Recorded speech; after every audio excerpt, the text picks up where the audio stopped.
Dia terkejut menemukan adik perempuan yang baru saja dikenalnya ternyata tidak suka makan kue stroberi. Dia jelas ingat, ini adalah makanan favorit adik perempuan saat kecil. Meskipun gadis itu menjelaskan berulang kali, rasanya berubah setelah dia dewasa. Tapi sang direktur masih merasa ada yang aneh.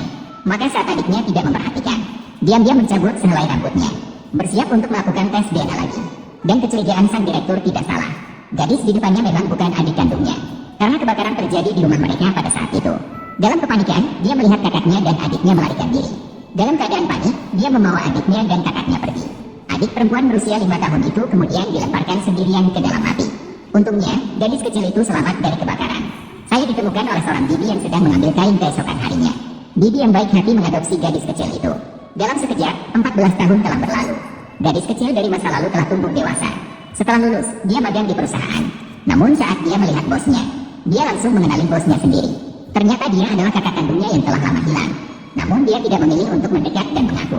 Dia menganggapnya seperti orang asing, karena tindakan ayahnya pada masa lalu sudah membuat hatinya hancur berkeping-keping. Dia sudah tidak menganggap mereka sebagai keluarga. Mendengar tentang mencari adik yang hilang, di dalam hatinya tidak ada gelombang emosi. Bahkan tidak tahan untuk berkomentar sedikit. Keluarga itu hanyalah binatang kejam yang tanpa belas kasihan. Usaha mencari adik hanyalah kepura-puraan semata. Namun adegan ini didengar oleh seorang rekan kerja yang licik.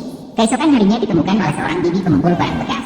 Bagaimana mungkin dia benar-benar mencari subau-bau, hanya pura-pura menjaga penampilan, hanya untuk menjaga wajah keluarga kaya. Kamu berani ulangi kata-katamu tadi. Katakan lagi, jika keluarga sekalian benar-benar memikirkan aku, pada awalnya akan meninggalkanku lautan api tanpa peduli.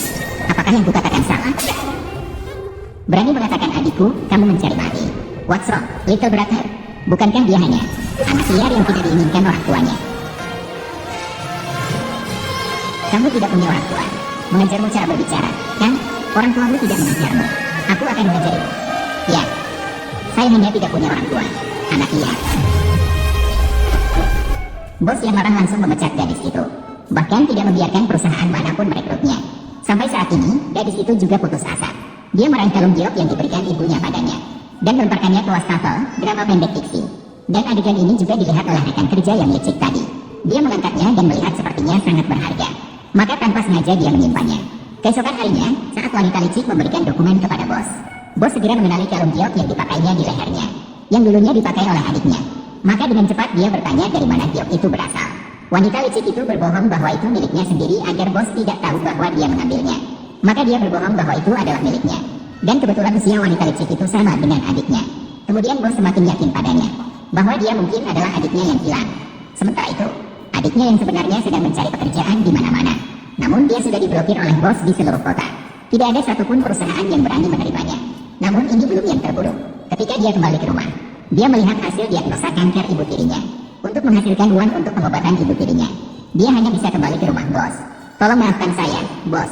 Tapi pada saat ini bos sedang bersiap-siap membawa ibu untuk bertemu dengan gadis palsu itu. Sama sekali tidak ingin berurusan dengannya. Bos ingin gadis itu berlutut di depan rumahnya, berlutut sampai dia kembali. Dia yang mengikuti jalanku hanya bisa menuruti permintaan kasar. Pada saat itu dia membawa gadis palsu untuk berbelanja di mana-mana. Tanpa sadar adik perempuannya Yudayu pingsan. Ketika bos dan keluarganya pulang ke rumah, bos tidak menyangka gadis itu benar-benar berlutut begitu lama. Tapi bos masih tidak berniat memaafkan gadis itu. Ibu saya sakit. Saya harus mencari uang untuk menyembuhkannya. Saya mohon Anda untuk memaafkan. Bisakah Anda memaafkan saya? Ternyata karena kekurangan uang, barulah saya datang. Begitu, kamu datang terlambat. Menjadi pembantu selama seminggu. Aku akan memberimu 500.000 untuk biaya pengobatan ibu Anda. Bagaimana? Kamu hanya ingin menyiksaku. Jika tidak setuju, maka begitu.